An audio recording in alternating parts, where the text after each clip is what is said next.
નમસ્કાર વાલા વિદ્યાર્થી મિત્રો, કેમ છો? મજામાં ને? આજે આપણે તમારા માટે લઈને આવી ગયા છીએ એક નવો વિડીયો. પ્રધાન યશસ્વી યોજના 2026 ધોરણ 9 થી 12ના વિદ્યાર્થીઓ માટે ખાસ છે. બરાબર, ધોરણ 9 થી 10 એટલે કે 9 થી 12ના વિદ્યાર્થીઓમાં ધોરણ 9 અને 10ને 75,000 રૂપિયા સ્કોલરશીપ મળવાપાત્ર રહેશે, જ્યારે ધોરણ 11 અને 12ના વિદ્યાર્થીઓને 1,25,000ની સ્કોલરશીપ મળવાપાત્ર રહેશે. તો ચાલો આ વિડીયોમાં આપણે જોઈ લઈએ સંપૂર્ણ વિગતો. શું કેટલી રકમ છે, કોણ કોણ અરજી કરી શકે છે અથવા કઈ રીતે મળી શકે છે, આની ફોર્મ ભરવાની તારીખ ક્યાંથી ક્યાં સુધીની છે, બધું જ આ વિડીયોમાં. બરાબર, તો વિડીયોને એન્ડ સુધી જોજો. વિડીયો ગમે તો લાઇક શેર સબસ્ક્રાઈબ કરવાનું ભૂલતા નહીં. તો તેજસ્વી વિદ્યાર્થીઓ માટે સ્કોલરશીપની તક અહીં તમારી છે. બરાબર, સામાજિક ન્યાય અને અધિકારિતા મંત્રાલય દ્વારા આર્થિક સહાય અહીં તમને આપવામાં આવે છે. યોજનાની મુખ્ય વિગતો છે તમારી અહીં. યોજનાનું પૂરું નામ PM young achieve scholarship award session. બરાબર, પીએમ યશસ્વી ટૂંકમાં કહીએ તો.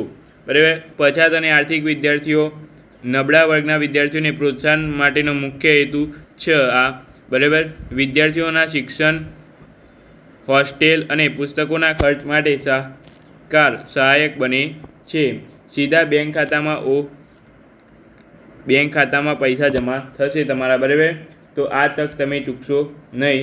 વિડીયોને સૌપ્રથમ પહેલાં લાઇક શેર સબસ્ક્રાઈબ કરી દેજો અને આવી દરેક અરજીઓ જે તમારે હશે આગળ 1 2 બીજી 6, બરાબર, એ પણ આપણે તમને લાવવાના છીએ અને તમને એના પણ ફોર્મ ભરાવીશું. બરાબર, તો ખાસ કરીને વિડીયોની લાઇક શેર સબસ્ક્રાઈબ કરી લેજો. તો જોઈ લઈએ હવે કોણ કોણ અરજી કરી શકે છે. તો અહીં વિગત છે કેટેગરી, ધોરણ, આવક મર્યાદા, ગુણ. બરાબર, તો લાયકાત શરત કેટેગરી ઓબીસી, ઈબીસી અને ડીએનટી. બરાબર, ધોરણ 9 અને ધોરણ 9 અથવા 11માં અભ્યાસ કરતા વિદ્યાર્થીઓ. કુટુંબી જનની વાર્ષિક આવક 2,50,000થી ઓછી હોવી જોઈએ. બરાબર, ગત પરીક્ષામાં ઓછામાં ઓછા 60 ગુણ મેળવેલા હોવા જોઈએ. બરાબર, એટલે કે ગયા વર્ષમાં તમે ઓછામાં ઓછા 60 ગુણ મેળવેલા હોવા જોઈએ. ત્યાર પછી અહીં મળવાપાત્ર શિષ્યવૃત્તિ રકમ તો આપણે તમને સૌપ્રથમ ટાઇટલ જ જોઈ લીધો છે. ધોરણ 9 અને 10 માટે 75,000 વાર્ષિક સહાય 75,000 રૂપિયા અને ધોરણ 11 અને 12 માટે 1,25,000 વાર્ષિક સહાય છે. બરાબર, આ નાની રકમ નથી, આ ખૂબ જ તમારા માટે મોટી રકમ કહી શકાય. બરાબર, ધોરણ 9 અને 10 માટે 75,000 અને 11-12 માટે 1,25,000. તો આ ખાસ કરીને તમે અરજી કરજો. હવે આપણે આગળ જોઈએ જરૂરી દસ્તાવેજો. બરાબર, દસ્તાવેજોમાં શું શું જોશે? એક તો પહેલાં તમારે આધાર કાર્ડ જોશે. બરાબર, એ પણ મોબાઈલ નંબર લિંક હોવો જોઈએ, જરૂરી છે. બરાબર, કારણ કે મોબાઈલ નંબર લિંક નહીં હોય તો તમારા આ પ્રોસેસ થશે નહીં. તો પહેલાં સૌપ્રથમ આધાર કાર્ડ જોઈએ અને આધાર કાર્ડમાં પણ મોબાઈલ વેરિફિકેશન હોવું જોઈએ, એટલે કે મોબાઈલ નંબર લિંક હોવો જોઈએ. જાતિનું પ્રમાણપત્ર હોવું જોઈએ. બરાબર, ઓબીસી, ઈબીસી અને ડીએનટી કેટેગરીનો પુરાવો. બરાબર, આવકનો દાખલો અવશ્યપણે જોશે. આવકનો દાખલો તમારે જોશે જ અને એમાં 2,50,000થી વધુ આવક હશે તો તમને મળશે નહીં. બરાબર, એટલે આવકના દાખલામાં તમારે 2,50,000થી ઓછી આવક હોવી જોઈએ. ગત વર્ષ માર્કશીટ. બરાબર, એટલે કે તમે ગયા વર્ષ કયા ધોરણમાં ભણ્યા હતા એની માર્કશીટ જોઈએ અને એમાં ઓછામાં ઓછા 60 ગુણ તો તમારે હોવા જ જોઈએ. Bank passbook. બરાબર, વિદ્યાર્થીના નામે ખાતું હોવું જોઈએ. ખાસ કરીને ન હોય તો ખોલાવી દેજો. બેંક પાસબુક અને વિદ્યાર્થીના નામે ખાતું હોવું જોઈએ. Bona fide certificate. બરાબર, શાળા દ્વારા આપવામાં આવ્યું હશે બોનોફાઇડ સર્ટિફિકેટ. બરાબર, ના હોય તો શાળામાં જઈને તમે કહેશો તો એ કાઢી આપશે. બરાબર, તો આટલા જરૂરી દસ્તાવેજો તમારે જોશે. ખાસ કરીને આધાર કાર્ડ, જાતિનું પ્રમાણપત્ર, આવકનો દાખલો, ગત વર્ષ માર્કશીટ, બેંક પાસબુક અને બોનોફાઇડ સર્ટિફિકેટ. આટલું તો હવે ગમે તે યોજના બહાર પડે એમાં 99.99% હોય છે જ. આધાર કાર્ડ તો હોય છે, આવકનો દાખલો પણ હોય છે, જાતિનું પ્રમાણપત્ર પણ હોય છે. ગત વર્ષની માર્કશીટ 99.99% ન હોય પરંતુ બેંકની પાસબુક હોય છે કારણ કે પૈસા નાખવાના હોય છે.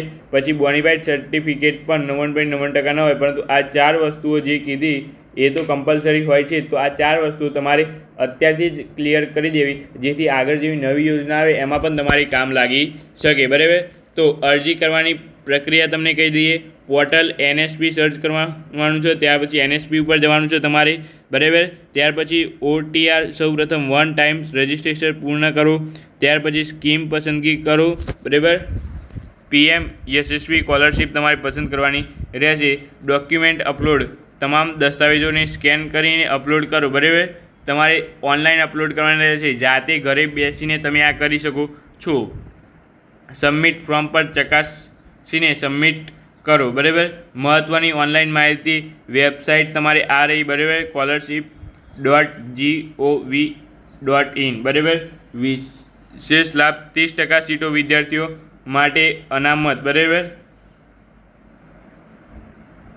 ત્યારથા મોબાઈલ રજિસ્ટ્રેશન, આધાર કાર્ડ લિંક પર OTP આવશે, એટલે આધાર કાર્ડ લિંક મોબાઈલ નંબર હોવો જોઈએ, જે ખાસ જરૂરી છે. બરાબર. મહત્ત્વની સૂચના, તારીખ કઈ છે. બરાબર. તો અરજી શરૂ થવાની 1 જૂનથી લઈને 31 ઓક્ટોબર 2026 સુધી છેલ્લી તારીખ તમારે રહેશે. તો ખાસ કરીને આ અરજી તમે ન કરી હોય તો કરી દેજો, ખાસ કરીને. બરાબર. તો આ તમે જોઈ લેજો. બરાબર.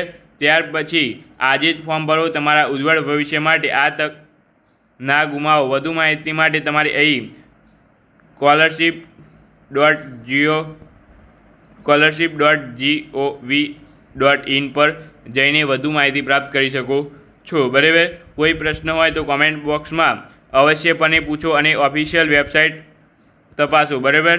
ઓફિશિયલ વેબસાઇટ તમને કહી દીધી આ વધુ માહિતી માટે. બરાબર. તો તમારે કોઈ પ્રશ્ન હોય તો જરૂરથી પૂછો અથવા ઓફિશિયલ વેબસાઇટ તપાસો. વિડીયો ગમ્યો હોય તો વિડીયોને લાઇક કરી દેજો અને ચેનલ પર નવા હો તો ચેનલને સબસ્ક્રાઈબ કરી દેજો, કારણ કે આવા જ અવનવા વિડીયો આપણે હવે લાવતા રહેશું. તો બસ આજના વિડીયો માટે આટલું. મળીશું નવા વિડીયો સાથે. Thank you so much. Video જોવા તમારો ખૂબ ખૂબ આભાર.